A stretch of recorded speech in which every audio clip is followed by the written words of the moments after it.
Ya, Assalamualaikum warahmatullahi wabarakatuh. Ketemu lagi dengan kuliah hari ini di pagi yang cerah ini. Kalau kalian pagi ya, kalau di saya di sini malam tuh. Bisa lihat tuh jamnya jam berapa ya.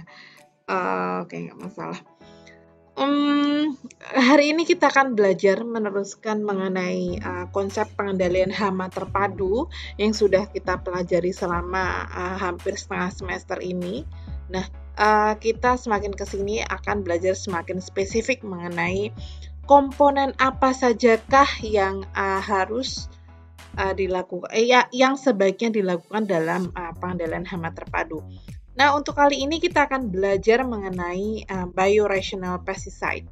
Apa sih sebenarnya biorational pesticide itu? Nah, nanti kita akan kupas satu persatu di pertemuan kali ini. Kita akan belajar menggunakan entomopatogenik, entomopatogen, yaitu adalah yang bisa membuat sakit serangga ya. Kemudian kita belajar mengenai botanical pesticide, pestisida nabati, dan juga mating disruption. Mating disruption ini adalah gangguan perkawinan. Nah, kita nanti akan mengganggu perkawinan dari hama ya, sehingga secara tidak langsung kita juga bisa mengurangi penggunaan pestisida sintetik nanti ya, goals-nya di situ. Nah, untuk di cover ini apa? Kalian tahu nggak ini apa? Ini bukan lalat biasa ya. Ini adalah lalat buah ya, lalat buah atau fruit fly. Dia adalah hama di buah-buahan ya, misalnya di jambu. Jambu merah yang suka busuk. Nah, ini penyebabnya ini ya. Mangga, kemudian komoditas-komoditas buah lainnya seperti jeruk dan lain sebagainya. Nanti kita akan belajar satu persatu. Kemudian, kita sudah hampir menjelang UTS dan banyak yang sudah kita lalui dalam mata kuliah ini. Masih ingat ya di pertemuan awal kuliah ada teman-teman kalian ini ya sedang presentasi satu persatu ya mengenai effect of awalnya adalah mengenai bagaimana peranan serangga di ekosistem, kemudian efek penggunaan pestisida yang berlebihan, masih ingat kan ya? Dan kemudian ada bahkan teman-teman kalian juga sudah mempresentasikan mengenai resistensi penggunaan pestisida sintetik, resurgensi, hama sekunder, kemudian teman kalian juga sudah mempresentasikan mengenai integrated pest management. Ya, ini teman kalian juga sudah menjelaskan biorational pesticide. Jadi sebenarnya kita sudah mempelajari itu dari awal ya. Kalian tidak menyadari bahwa kita mengulas kembali satu persatu ya. Jadi teman kalian juga mempelajari mempresentasikan mengenai predator dan parasitoid sebagai agen hayati, dan juga kita diskusi yang sangat seru ya. Kemudian kita juga setiap pertemuan kita ada reflection ya. Reflection. Bagaimana Aditya? Adakah yang ingin menjawab? Aditya tidak jangan kayaknya jadi harus ada argumen ya. Oke. Ya sangat seru sekali ya ini kita membicarakan mengenai ini pertemuan lalu. Jadi kelas kita itu adalah kelas yang begitu dinamis sekali ya. Jadi tidak hanya tugas resume yang yang kalian kerjakan, melainkan juga kalian ada diskusi aktif antar teman kalian, kemudian interaksi antar dosen dari dari materi-materi yang disajikan oleh dosen ya. Kemudian jadi untuk UTS dan UAS nanti mekanismenya berbeda. Nanti kalau untuk UTS ini kemarin kalian sudah ada kelas discussion Jadi masing-masing kelompok sudah mempresentasikan. Nah, untuk UAS ini kita akan mempunyai kejutan. Kejutannya adalah kan kita sekarang merdeka belajar ya. Jadi kita harus kita bisa belajar dari mana saja ya. Bisa belajar dari dosen, dari teman, dari internet, dan lain sebagainya. Termasuk juga kita belajar dari pakar. Nah, saya mendatangkan dosen tamu dari Plan Quarantine, Badan Karantina Pertanian di Soekarno-Hatta ya. Seperti yang kalian ketahui sebelumnya, kita sudah mempelajari sedikit mengenai perkarantinaan tanaman ya. Jadi karantina tanaman itu apa? Kita kan belajar lebih dalam lagi dengan rekan saya bernama Bapak Taufan Tanto. Nanti saya akan hadirkan khusus untuk kalian ya di rumah masing-masing. Kemudian dan overall nanti saya sangat menyukai kelas ini, kelas yang sangat dinamis sekali. Semoga di kelas mata kuliah lainnya juga seperti ini ya, sehingga bisa nempel nanti ilmunya. Dan yang belum subscribe, tolong bisa subscribe ya. Barangkali nanti mana tahu suatu saat bisa menjadi partner untuk menyebarkan ilmu mengenai pengendalian hama terpadu. Oke, klik subscribe yang belum. Oke, nah, sekarang kita belajar mengenai biorational pesticide. Apa sih sebenarnya definisi biorational pesticide itu? Biorational, jadi bio itu lebih ke biologi. Kalau dari definisinya ya, bio itu sesuatu yang biologi, sesuatu yang berarti alami. Rasional itu masuk akal. Jadi pengendalian apa yang secara biologi itu masuk akal ya, sehingga mungkin efeknya juga ke lingkungan itu rendah dan lain sebagainya. Dan apa bedanya dengan konvensional dan biorational insecticide? Mana yang lebih bagus antara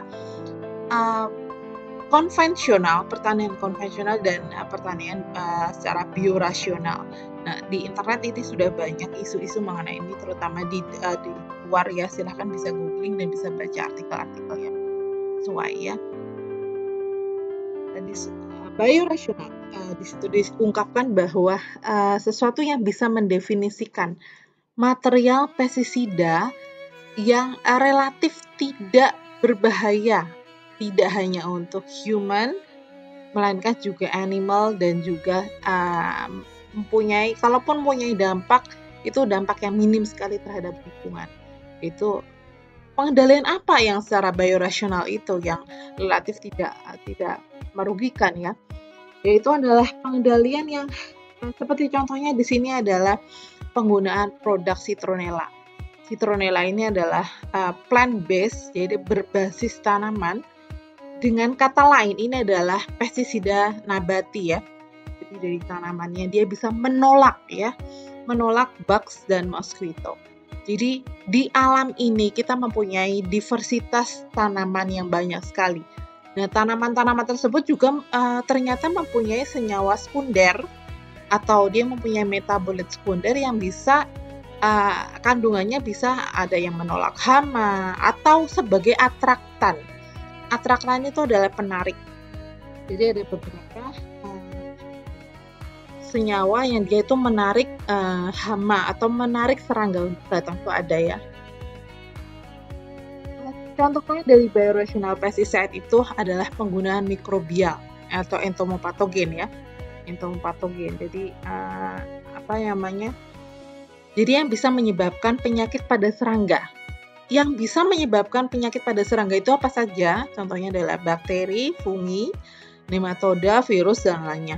Untuk hari ini kita akan pelajari satu persatu dari bab tersebut. Oke, kemudian botanical pesticide. Botanical itu adalah pestisida nabati. Contohnya adalah neem, itu adalah mimba atau nimba ya. Kemudian piretrum itu dari tanaman berbunga dan lain sebagainya.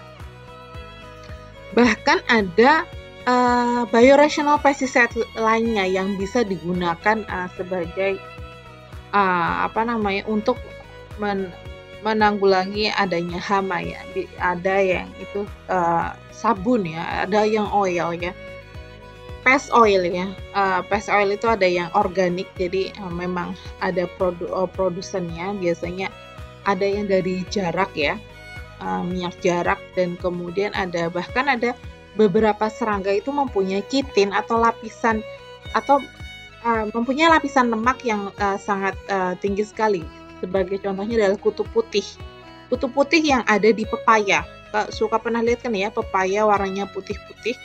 Nah itu biasanya bisa salah satu, kalau untuk pengendalian di sekitar rumah saja ya, bisa menggunakan sabun ya, larutan sabun. Kenapa larutan sabun? Karena larutan sabun tersebut bisa untuk meluruhkan lemaknya sehingga dia akan mati ya. Seperti itu. Dan juga ada eco oil lainnya yang sudah banyak di pasaran ya, seperti ini contohnya. Jadi ini yang saya bilang tadi ada homemade insecticidal soap, yaitu sabun yang bisa kita pergunakan untuk sebagai insektisida ya, mungkin di pekarangan kita ya. Jadi itu bisa digunakan. Kemudian kita beralih ke bagaimana sih perbedaan antara konvensional itu tradisional ya, jadi sama konvensional atau tradisional dengan biorasional. Tentunya sangat berbeda sekali. Yang mana yang lebih aman itu yang pasti adalah biorasional. Bedanya apa? Bedanya adalah yang konvensional itu dia biasanya mempunyai spektrum yang luas. Jadi dia tidak hanya membunuh hama target saja, melainkan bisa membunuh musuh alami juga gitu ya. Itu namanya broadly toxic ya. Jadi dia mempunyai spektrum yang luas. Kemudian dia juga tidak spesifik ya. Yang tadi saya sudah bilang, tidak hanya si hama saja yang terserang, bahkan vertebrata yang lain juga bisa terserang gitu ya. Kemudian resiko terhadap hama non-targetnya tinggi, seperti contohnya beneficial insect itu adalah serangga yang bermanfaat seperti polinator, itu juga akan bisa mati ya, karena ada penggunaan pestisida yang ada yang konvensional ini. Kemudian resiko adanya resistensi, resurgensi, munculnya hama sekunder, dan lain sebagainya. Nah, itu berbeda dengan biorasional, di mana biorasional itu biasanya setiap komponen pengendalian dari biorasional, misalnya penggunaan entomopatogenik cendawan, itu mempunyai cara kerja yang berbeda atau mode of action yang berbeda. Entomopatogenik fungi itu juga berbeda. Entomopatogenik virus itu juga berbeda. Penggunaannya lebih selektif ya, kemudian residunya rendah, dan juga relatif resikonya lebih rendah terhadap manusia dan juga lingkungan. Jadi itu bedanya antara konvensional dengan biorational insecticide. Seperti itu ya.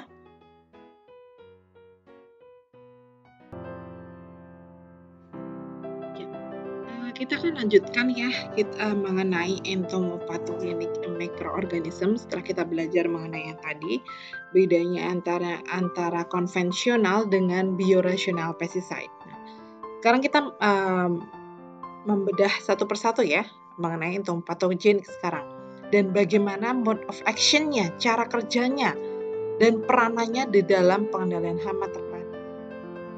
Entomopathogens are microorganisms that are pathogenic to arthropods such as insects and mites. Jadi entomopatogen itu adalah mikroorganisme yang dia itu patogenik. Patogenik itu adalah menyebabkan penyakit pada arthropoda, seperti contohnya adalah pada serangga, tungau, dan lainnya ya. Jadi dia menyebabkan penyakit. Seperti contohnya adalah bakteri, ada cendawan, nematoda, dan virus. Dan dia mempunyai peranan yang penting dalam pengendalian hama terpadu ya.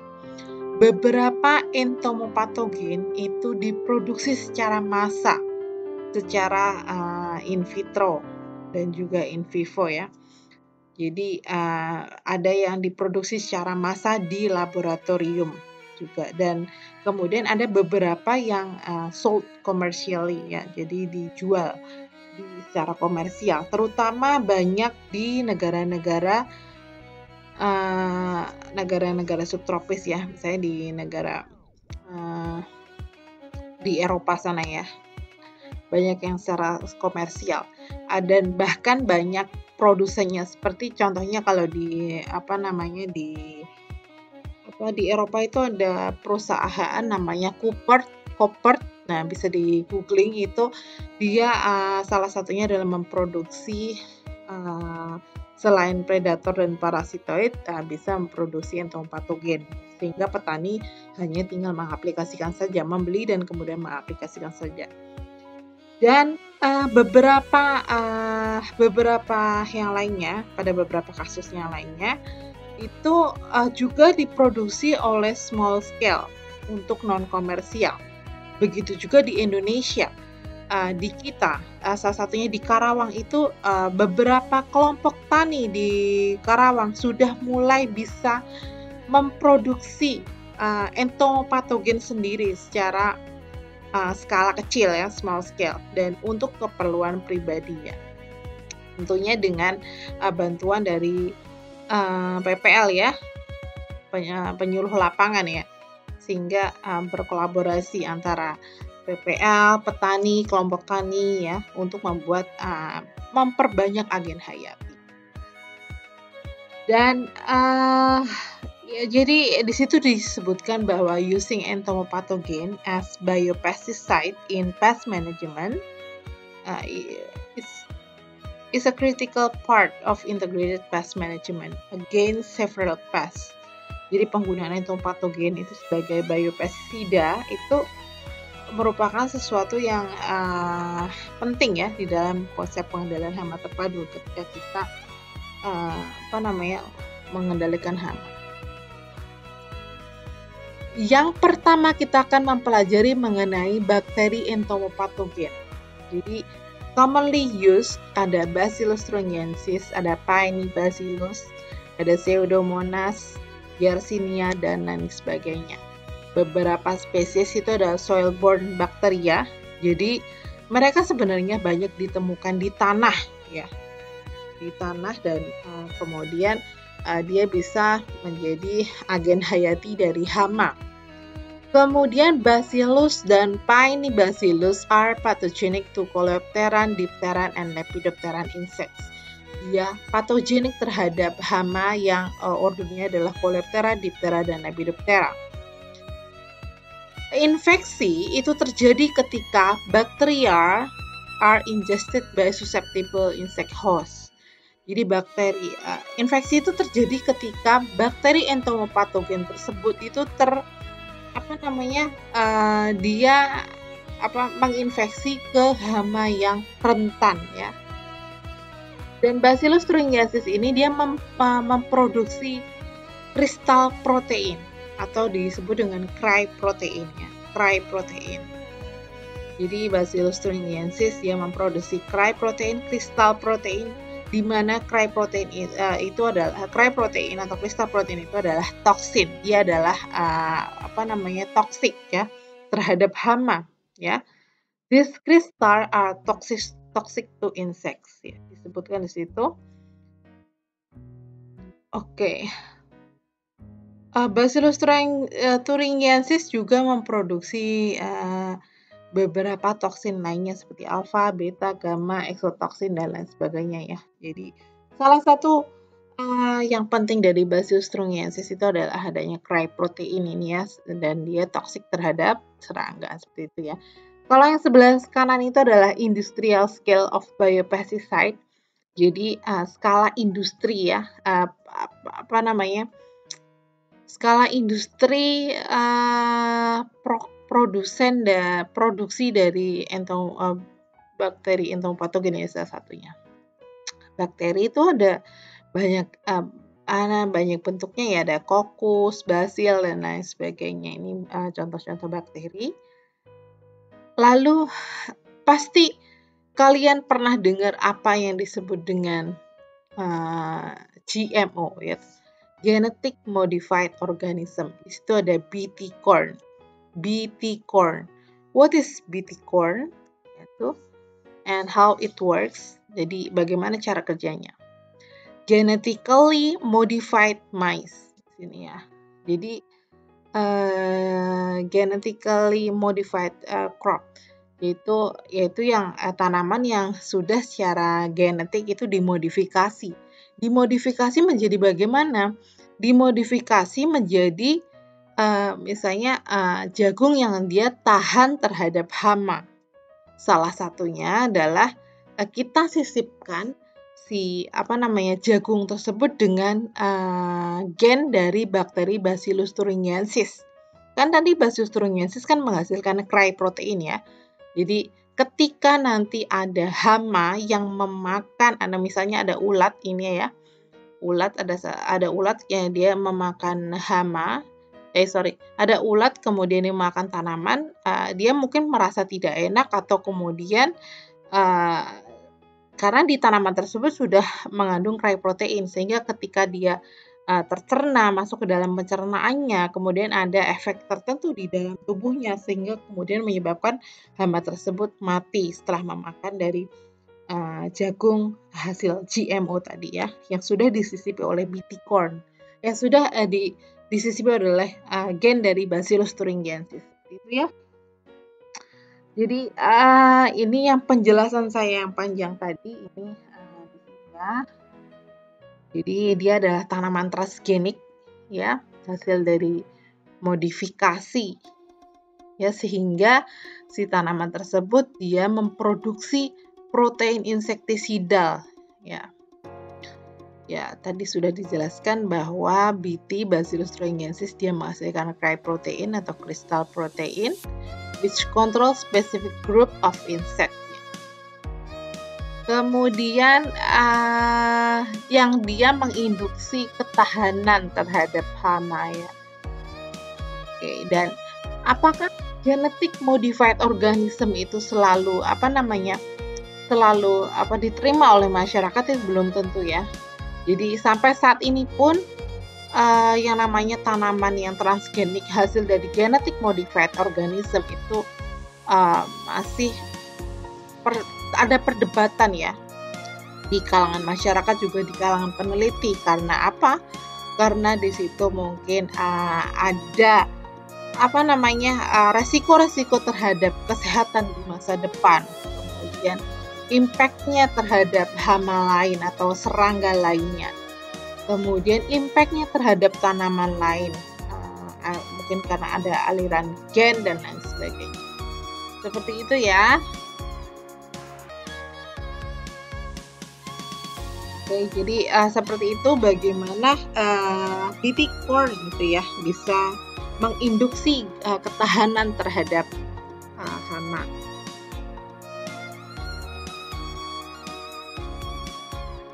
Oke, kita lanjut. Nah ini ya penjelasan ya. Ini adalah ilustrasi bagaimana bakterinya ya, kemudian BT gen dari Bacillus thuringiensis yang dia menghasilkan cry protein atau crystal protein. BT gene is transferred from Bacillus into corn. Jadi BT gene ditransfer dari Bacillus ke jagung. Nah ini ada hamanya adalah di sini adalah hama penggerek ya, European corn borer feed on the corn plants and ingest the protein encoded by the BT gene. Jadi ini si hama dia kemudian dia makan jagungnya, sedangkan di tanaman jagungnya itu sudah mengandung cry protein tadi sehingga lama-kelamaan dia akan mati seperti itu ya. Itu adalah mode of action-nya, cara kerja dari bakteria entomopatogen. Jadi mulai dari pencernaan ya, dia ini misalnya ini cry proteinnya ya, ini cry protein dia ingestions, jadi dia masuk ke dalam sistem pencernaan, kemudian di dissolutions, peleburan kristal protein cry proteinnya, kemudian setelah dilebur di situ ada aktivasi protein di dalam tubuhnya, kemudian pengikatan ke spesifik reseptor, dan kemudian akan terjadi cell disruption atau perusakan sel, dan kemudian hama tersebut akan mati. Jadi how it works, jadi bagaimana itu bekerja ya. Kemudian kita belajar mengenai setelah kita belajar mengenai bakteri entopatogen, kita belajar mengenai cendawan ya. Jadi sesuatu yang berbeda ya antara bakteri dan cendawan.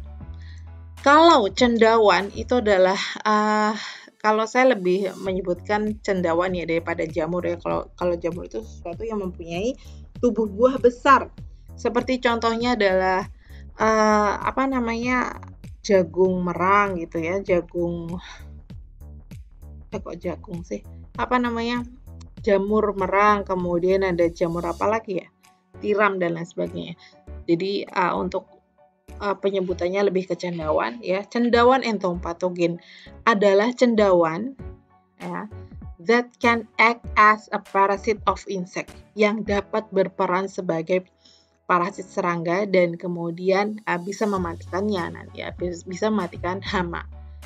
Dan serangga itu ada banyak spesies dari cendawan entopatogen. Contohnya adalah ada di sini adalah Beauveria bassiana, Lecanicilium lecanii, Metarhizium anisopliae, Metarhizium bruneum, Nomuraea rilei, dan lain sebagainya. Dan ini sama-sama aman ya, dan interest peneliti itu juga sangat besar terhadap cendawan entopatogen ini gitu ya. Cendawan entopatogen itu biasanya menyebabkan infeksi ketika spora itu kontak dengan serangga hama. Jadi kan cendawan itu mempunyai spora atau disebut dengan conidia. Conidia itu menempel, kemudian berkecambah di dalam tubuh, kemudian lama-kelamaan dia akan keluar dan kemudian menginfeksi ke hama yang lainnya. Ya, ini ada cendawan entopatogen. Ini lebih jelasnya mode of action-nya bagaimana, cara kerjanya bagaimana, karena berbeda ya dengan bakteri tadi. Cendawan biasanya dia attach to the external body surface of insect. Dia menempel pada permukaan eksternal dari tubuh ya. Biasanya yang menempel itu adalah spora atau conidianya. Ketika under ideal condition, jadi dengan kondisi yang ideal di mana temperaturnya itu rendah dan kelembapan yang tinggi. Jadi cendawan itu akan mudah berkecambah jika kelembapannya tinggi ya. Sehingga dia akan ketika kelembapan tinggi dia akan berkecambah ya, fungal spore, germinate, dan kemudian penetrasi terhadap kutikula serangga.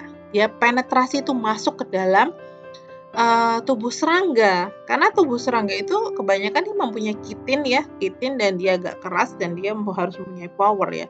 Jadi dia harus bergerminasi dulu untuk bisa penetrasi ke dalam kutikula serangga dengan bantuan enzymatic degradation, dengan bantuan degradasi enzimatik ya untuk masuk ke dalam tubuhnya.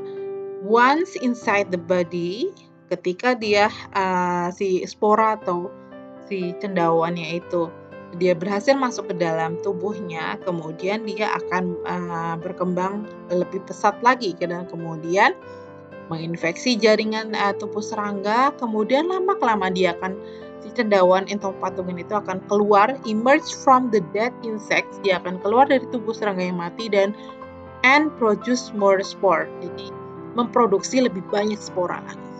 Dan spora itu kan akan mudah terterbangkan oleh angin ya, sehingga kemungkinan untuk bisa menginfeksi serangga lain itu sangat besar sekali. Oke, seperti itu penjelasan mengenai entopatogenik fungi. cendawan entompatogen. Lanjut kita ini ya, gambarannya ini adalah conidia atau spora, kemudian dia spore attachment, dia nempel, kemudian dia germination, dia berkecambah setelah masuk ke dalam tubuh serangga, dan kemudian setelah germination dan kemudian dia multiply, dia berkembang lebih banyak lagi, dan kemudian lama-kelamaan si cendawan tersebut akan keluar dari tubuh serangga yang mati, dan kemudian dispersal atau penyebaran yang lebih masif lagi. Seperti itu ya cara kerja dari entompatogenik fungi. Dan ini sebagai contohnya saja ya, ada koloni dari Metarhizium anisopliae berbeda dengan koloni Beauveria bassiana. Kalau koloni dari Metarhizium anisopliae ini warnanya adalah hijau ya. Jadi walaupun yang serangga yang terkoloni hijau ini tidak pasti Metarhizium anisopliae, tidak ya, tapi kebanyakan ini ya spesies ini. Kemudian kalau yang putih ini adalah salah satunya terinfeksi oleh Beauveria bassiana. Oke, gambarnya sangat jelas sekali ini kalau koloninya ditumbuhkan di dalam petri seperti ini ya. Nah, sekarang kita belajar mengenai cara perbanyakan masalnya. Karena apa? Ketika kita bekerja dengan agen hayati, musuh alami, salah satunya adalah kemarin kita sudah belajar mengenai teknik dari biological control ya. Ada augmentasi, kemudian kita perbanyakan masal di laboratorium, dan kemudian kita melepaskan ke lingkungan. Kemudian ada introduksi, dan introduksi kita memasukkan musuh alami dari luar. Dan yang ketiga adalah konservasi. Kita mengenhance, meningkatkan lingkungan kita, misalnya dengan cara menanam refugia ya, sehingga musuh alami dia akan survive di situ, dan juga mengurangi pengaruh buruk pestisida sintetik. Itu sebagai salah satu dari upaya konservasi. Nah, dalam augmentasi ya, kita memperbanyak musuh alami dan melepaskan di lapangan, atau memperbanyak agen hayati dan melepaskan di lapangan. Nah, ini salah satu caranya ya. Bagaimana cara memperbanyak dari cendawan entompatogen ya. Kalau cendawan entompatogen ini ya, can be grown on artificial media, dapat tumbuh pada media artifisial, media buatan seperti Beauveria bassiana dan Metarhizium. Can be grown on starch-rich substrate, jadi dapat tumbuh pada media yang kaya akan pati atau karbohidrat ya. Jadi seperti jagung. Ini penelitian saya ya waktu undergraduate. Jadi ini jadi cendawan entompatogen dapat ditumbuhkan pada media jagung, media beras, media dedak, kemudian media kacang hijau dan lain sebagainya. Intinya adalah media yang substrat kaya pati. Yang sering digunakan adalah media jagung. Jadi kita tumbuhkan si cendawan itu di media alternatif kita seperti jagung, dan kemudian bisa kita aplikasikan nanti di lapangan. Seperti itu ya. Bagaimana caranya? Intinya adalah kalau kita ingin memperbanyak itu harus dalam keadaan yang steril ya, steril. Kalau kita di laboratorium, kita bisa menggunakan laminar airflow atau LAV ya, laminar airflow. Namun untuk di skala petani ini cukup seperti ini ya. Jadi misalnya jagung dihaluskan, dicuci, direndam semalam, kemudian dimasukkan ke dalam masing-masing 100 gram di plastik tahan panas, dan kemudian dikukus selama 15 menit. Dan kemudian kita inokulasikan Beauveria bassiana ke dalam kukusan jagung tadi ya, di dalam incas. Kalau di petani ini adalah miniatur dari laminar airflow. Jadi ini ada bulatan, jadi bulatan 2 itu nanti dimasukkan ke dalam tangannya, dimasukkan ke dalam laminar dan kita bekerja di situ. Dan ini ada kacanya ya, sehingga nanti tujuannya adalah mengurangi kontaminasi ya dari luar, sehingga nanti bisa bagus biakan kita. Ini adalah Bioverae bassiana, dan kemudian kita tunggu yang sesudah diinokulasikan, kita tunggu selama 21 hari dan kemudian siap diaplikasikan di lapangan. Seperti itu ya, bagaimana caranya memperbanyak secara massal, dan ini bisa dilakukan oleh petani ya secara mandiri di rumah. Dan ini adalah contohnya, ini di Karawang, Farmer Group. Jadi kelompok tani di Karawang ternyata mereka juga mengupayakan pengendalian hama terpadu. Salah satunya adalah penggunaan dari cendawan entomopatogen seperti ini ya. Jadi untuk petani bisa bergerak seperti ini adalah kerjasama yang luar biasa sekali dari pihak pihak UPTD, kemudian pihak dari penyuluh lapangan pertanian dan lain sebagainya ya. Ini adalah petani. Ini yang saya bilang tadi, ini adalah inkasnya. Dia untuk laminar airflow, seperti laminar airflow fungsinya, jadi mengurangi kontaminasi. Ini adalah jagungnya, dan ini yang sudah siap diaplikasikan. Ini ada salah satu contoh dari kegiatan pengabdian masyarakat yang pernah saya lakukan bersama mahasiswa. Jadi ini bisa juga menggunakan seperti ini ya, jadi untuk mengurangi kontaminasi, pakai yang ada saja gitu. Jadi ini ada lilin di sini. Kemudian kita masukkan, ini ada nah ini biakan cendawan bakterinya ada di situ, dan kemudian kita masukkan ke sini.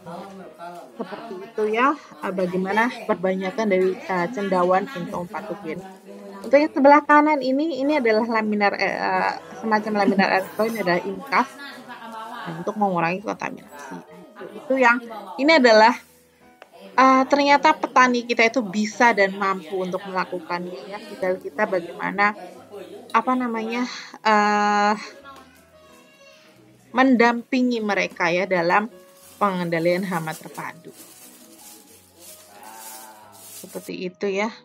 Oke, lanjut kita ke entomopatogenic virus. Jadi virus tadi kita sudah belajar mengenai entomopatogenic bakteri, entomopatogenic cendawan, dan sekarang virus.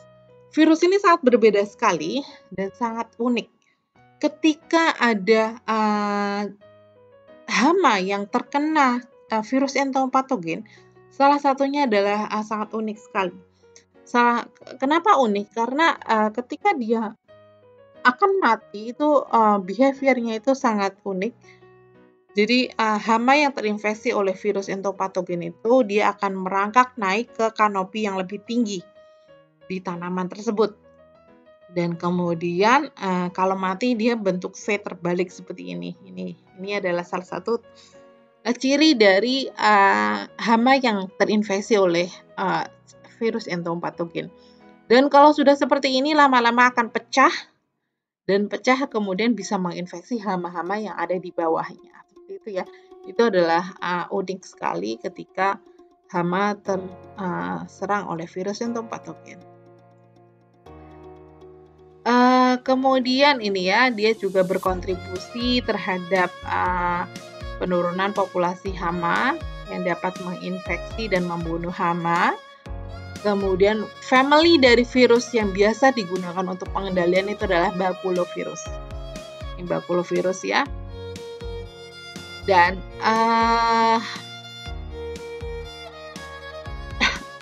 jadi yang terkenal dari family bakulovirus ini adalah NPV dan granulovirus, yaitu NPV adalah nukleopolyhedrosis virus dan granulovirus. Jadi yang penting dari family virus bakulovirus ini adalah NPV dan GV. Jadi kalau kebanyakan dari virus entomopatogen ini sangat spesifik sekali ya. Sebagai contohnya ya, sangat spesifik sekali. Sebagai contohnya nih, ini adalah SLNPV. SLNPV ini adalah hanya patogenik terhadap Spodoptera litura.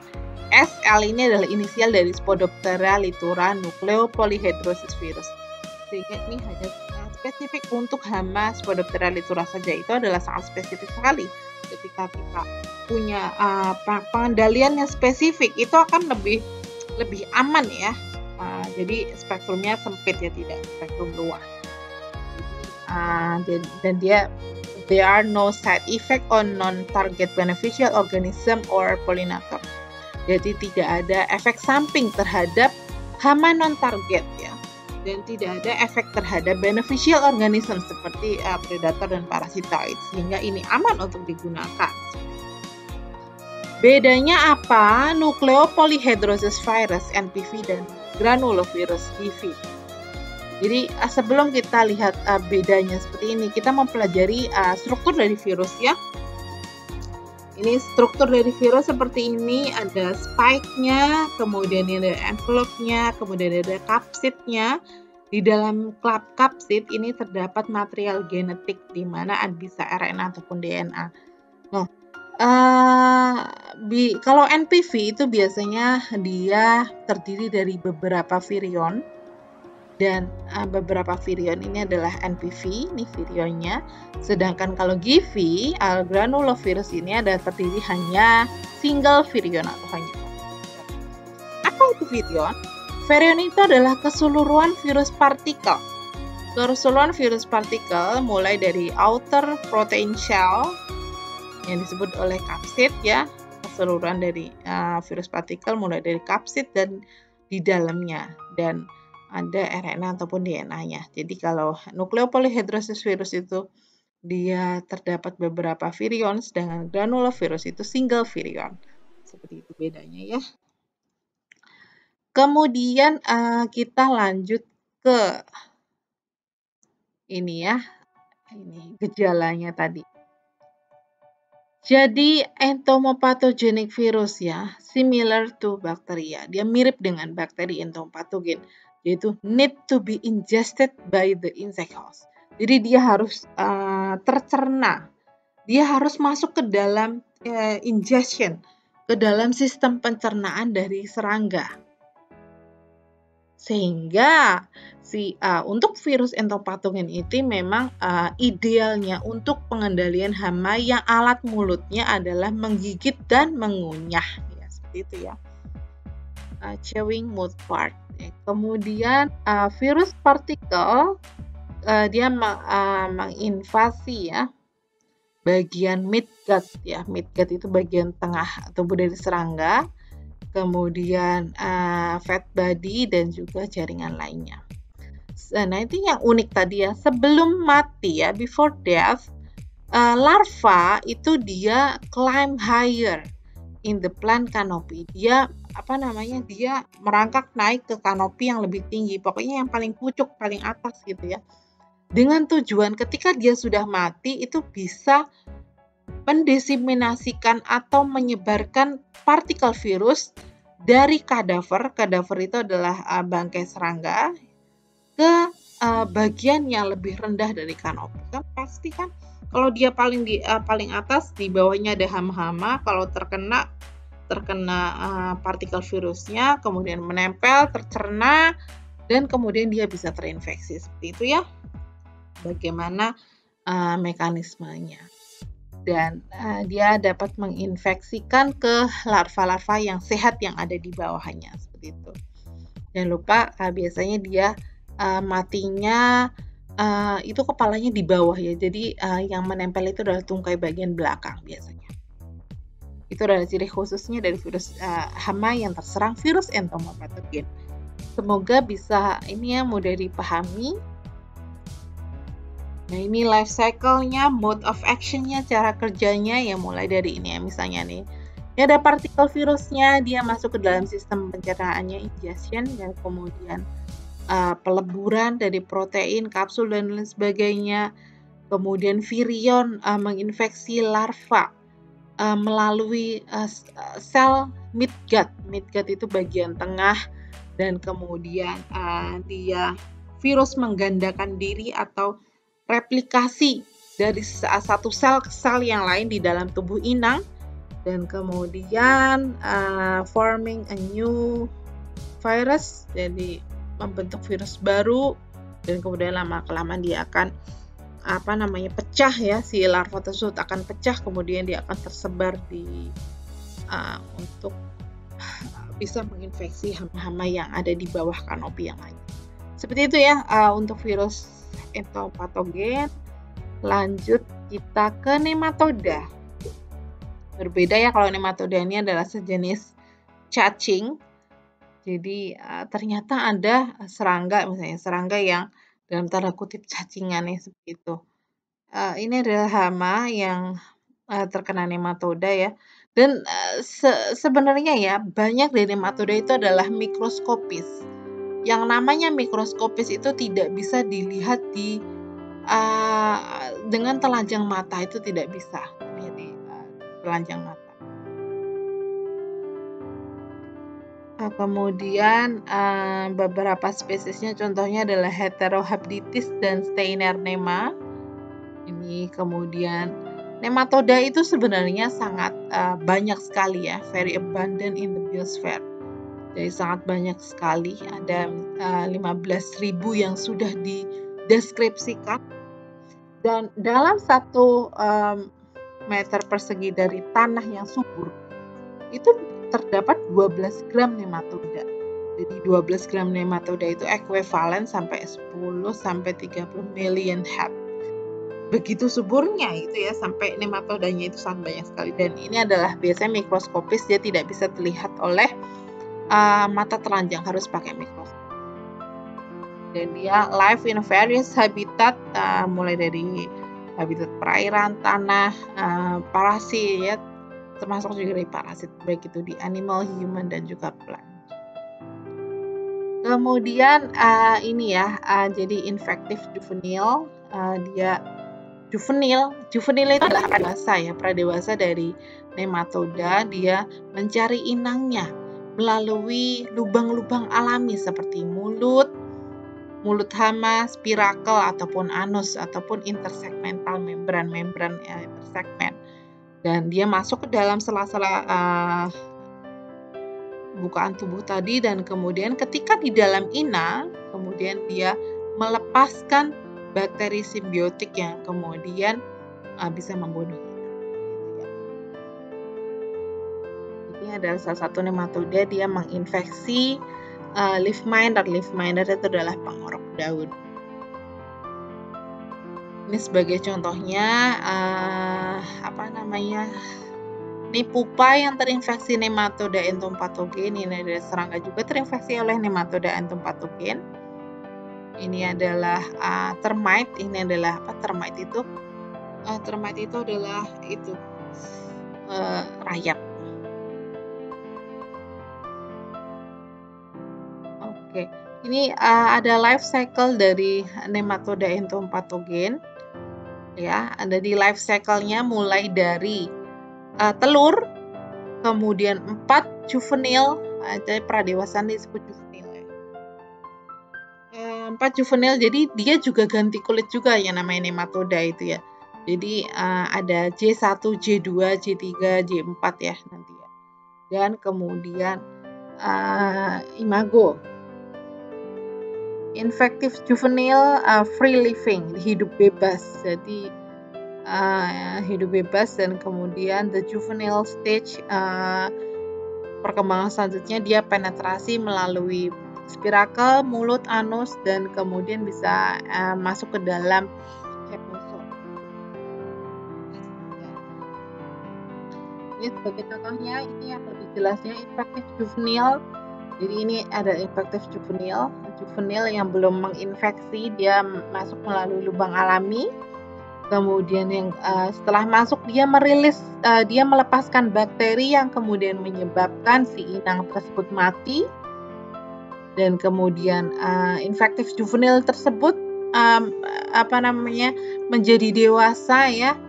Dan ketika di dalam tubuh inang dia berreproduksi ya, reproduction inside cadaver. Jadi dia mereproduksi di dalam bangkai serangga yang mati, dan kemudian lama-kelamaan dia akan keluar dan kemudian dia akan mencari benang lainnya. Lalu ini ada botanical pesticide. Botanical pesticide ini adalah pestisida nabati yang kemarin sudah kalian pelajari di praktikum ya bersama Pak Satrio ya. Jadi tidak akan saya jelaskan banyak mengenai botanical pesticide karena sudah kalian pelajari di praktikum. Jadi dia dari tanaman yang pada umumnya dia mempunyai defensive properties, dia mempunyai mempunyai pertahanan tertentu yang tadi saya bilang ada metabolit sekundernya gitu ya. Dan biasanya dan dia sangat populer karena dia relatif lebih aman juga di lingkungan. Jadi contohnya adalah nimba, nikotin, petrum dan sebagainya. Dan ada banyak tanaman-tanaman yang berpotensi menjadi pestisida nabati seperti pepaya, sirsak, tembakau, bawang putih dan lain sebagainya. Nah, ini adalah nimba, mimba, Azadirachta indica. Ini adalah spektrumnya luas, dia untuk ulat, pengorok daun, thrips, whitefly, ini adalah kutu kebul. Kemudian dia racun kontak atau racun pencernaan. Kalau kontak berarti harus nempel, kalau pencernaan berarti harus tercerna ya. Kemudian piretrin ini dari from chrysanthemum flower, dari tanaman berbunga. Jadi no residual, namun ini sayangnya dia mahal gitu ya. Jadi tidak terlalu banyak digunakan. Mungkin banyak digunakan di negara-negara luar ya, seperti negara Eropa. Pembuatan pestisida nabati kalian sudah praktek juga di rumah ya, bisa ditumbuk, kemudian diberi tumbuk halus, kemudian diberi tambahan tertentu ya, misalnya deterjen sebagai pelekat ya, sebagai pelekat. Kemudian direndam dalam kurun waktu tertentu dan kemudian bisa diaplikasi. Seperti itu ya. Ini sangat simpel sekali membuatnya. Dan untuk bahasan yang terakhir dari perkuliahan kita ini adalah mating disruption. Ini adalah gangguan perkawinan menggunakan seks feromon. Jadi mating disruption itu adalah teknik pengendalian dari hama yang dengan menggunakan artificial stimuli ya, menggunakan stimuli artifisial yang kemudian dia akan confuse the individual dan dia akan membingungkan si hama tersebut dan dapat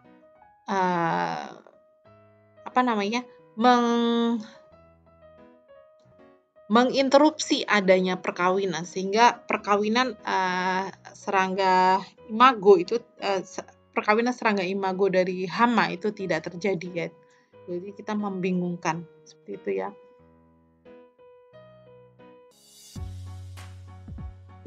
Kita lanjutkan ya. Jadi mating disruption itu adalah gangguan perkawinan. Jadi mencegah adanya mating, mencegah adanya perkawinan dan memblok siklus reproduktif ya. Jadi untuk sex pheromone ya, ini ada sex pheromone. Jadi it usually involves the use of synthetic sex pheromone. Ada yang namanya sex pheromone ya. Jadi seks feromon itu apa? Feromon itu adalah biasanya adalah senyawa yang diproduksi oleh serangga yang akan mempengaruhi behavior, yang akan mempengaruhi dari perilaku dari individu serangga lainnya, seperti itu ya. Jadi senyawa yang diproduksi oleh serangga yang kemudian dia bisa mempengaruhi serangga lainnya dalam satu spesies, biasanya seperti itu. Dan bagaimana caranya si seks feromon ini mencegah adanya perkawinan? Ya, seperti ini contohnya ya. Ini adalah serangga jantan. Nih, jadi kalau seks feromon itu yang bisa kita tangkap itu adalah serangga jantan saja ya. Biasanya feromon itu lebih ini ya. Jadi senyawa yang biasanya dikeluarkan oleh betina untuk mating, untuk perkawinan ya.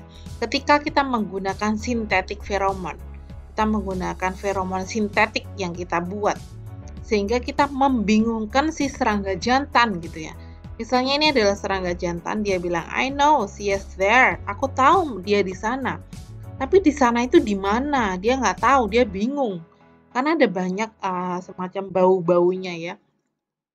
Jadi dia bingung di mana pasangannya. Sedangkan di sini kita pasang trap, kita pasang perangkap seks feromon, sehingga alih-alih dia akan menemukan pasangan betinanya, dia akan menemukan dia akan terperangkap ke dalam seks feromon tersebut gitu ya. Di mana seks feromon tersebut adalah sintetik buatan ya. Jadi sengaja kita letakkan di lahan untuk menangkap serangga jantan. Sehingga ketika serangga jantan tersebut tertangkap, itu otomatis reproduksi itu tidak akan bisa terjadi, sehingga lama-kelamaan populasi dari serangga tersebut akan turun gitu ya. Jadi seperti itu mekanismenya.